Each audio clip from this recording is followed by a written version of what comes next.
గెలిచే అవకాశాలు అంటే ఇప్పుడు నవీన్ యాదవ్కి అయితే ఉండదన్న. ఎందుకంటే ఇప్పుడు బీఆర్ఎస్ పరిపాలనలో రేవంత్ రెడ్డి ఫెయిల్ అయిపోయాడు. యాక్చువల్ చెప్పాలంటే ఇంకా 3 సంవత్సరాలు ఆయనకు పీరియడ్ ఉంది. అలాగే కూడా గెలవచ్చు, గెలవకపోవచ్చు. కాంపిటీషన్ అయితే ఎక్కువ ఉంటుంది. కానీ ఏం చేసిండన్న? బస్సులు ఫ్రీ చేసినాడు, లేడీస్కు ఫ్రీ అన్నాడు, మొగోళ్ళకు డబ్బులు ఇది చేస్తుంది.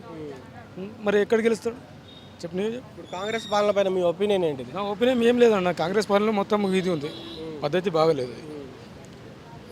స్కూటీ ఇస్తున్నాడు డిగ్రీ చదివిన వాళ్ళకు, అది కాలేదు. 2500 ప్రతి లేడీస్కి ఇస్తున్నాడు, ఎక్కడిచ్చాడన్న? టీఆర్ఎస్ పాలన అంటే రైతు భరోసా కూడా వచ్చేది తిన్నా. ఇప్పుడు రైతు భరోసా ఎక్కడ వేసిండన్న? రైతు భరోసా ఎక్కడ వచ్చింది చెప్పు? ఒక రైతులు ఎక్కడ ఉన్నాయా? ఇప్పుడు ఏమన్నా అంటే వర్షం పడుతుంది అన్ని చోట్ల మామూలుగా. ఎక్కడ రైతులకు ఒక్క సాయం చేస్తున్నాడా? పత్తి మొత్తం పోయింది, వరి పోయింది, అన్నీ పోయినాయి. మళ్ళీ ఇంకేం చేస్తాడండి? నేను కాంగ్రెస్ పార్టీ ఇది, నేను ఫ్యాన్ మొత్తం కాంగ్రెస్ పార్టీకి. కానీ ఈసారి ఏది చూద్దని అని నేను అనుకుంటున్నాను. నువ్వు గ్యాంబ్లింగ్ చేస్తున్నావు, నీ దగ్గర పద్ధతి లేదు.